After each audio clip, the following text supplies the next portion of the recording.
In 1963, General Motors built one of the most confident shapes to ever leave an American factory. By 1971, that same company took the car apart, piece by piece, and handed it back to the public as a compromise.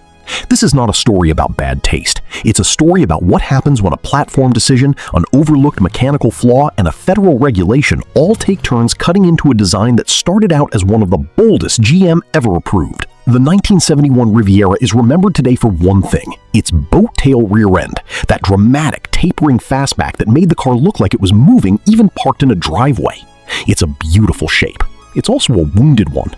The team that drew it, under design chief Bill Mitchell and studio head Jerry Hirschberg, started sketching that shape as a clay model in 1968, and the car they were drawing it for was not the car that eventually reached showrooms.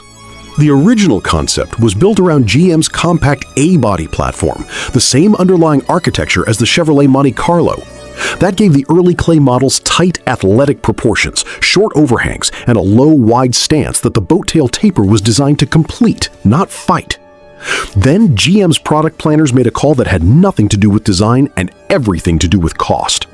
To save money through shared tooling, they forced the E-body platform, underpinning the Riviera, the Toronado, and the Eldorado, to share its windshield and core front structure with the much larger B-body platform.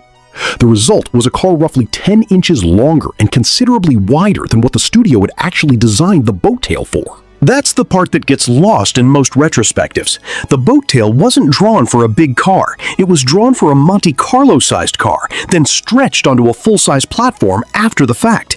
Every proportion problem people point to in the finished 1971 Riviera, the awkward relationship between the tight greenhouse and the ballooning rear quarter, the way the sweep spear side character line seems to lose its tension halfway down the door, traces back to that single boardroom decision to chase manufacturing efficiency over design integrity.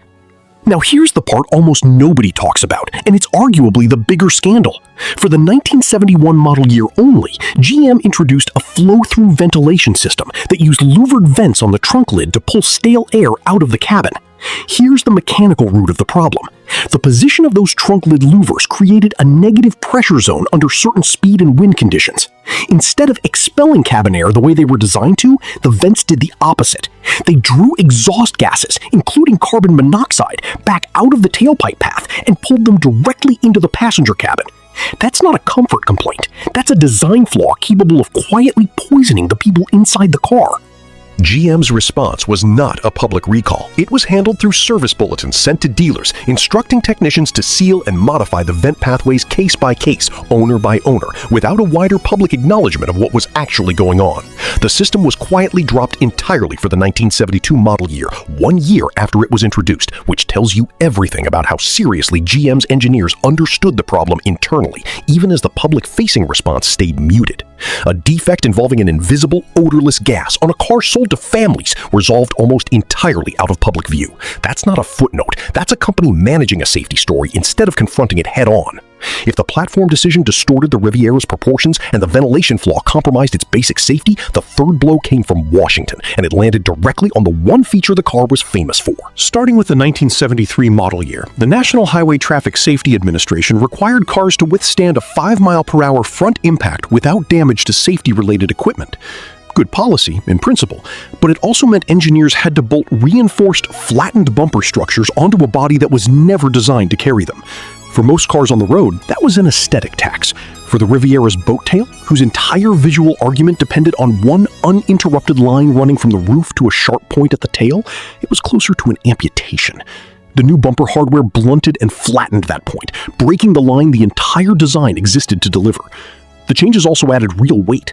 By 1973, the Riviera stretched to 223.4 inches long and pushed past 5,000 pounds, numbers that had nothing to do with performance and everything to do with compliance.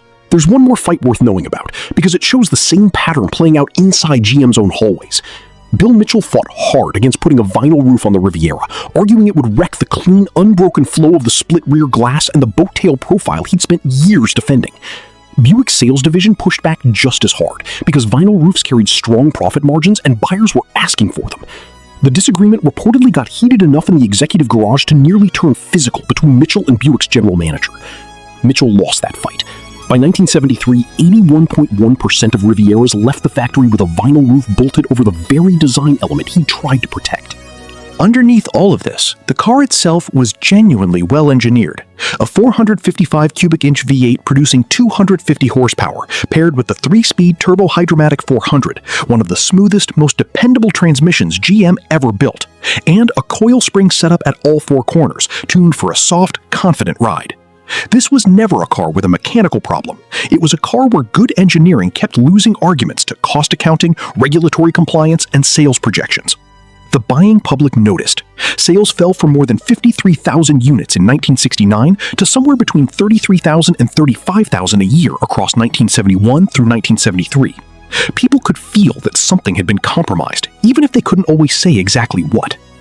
What makes the 1971 Riviera worth talking about more than 50 years later isn't that it failed. It's that you can trace, almost decision by decision, exactly where a cost-driven platform swap, an unresolved ventilation defect, a federal bumper mandate, and an internal fight over a vinyl roof each took something away from a shape that started life as one of the most confident designs GM ever signed off on. Most cars just get worse with age. The Riviera got worse on a schedule, one decision at a time, and every one of those decisions is still visible in the sheet metal if you know where to look.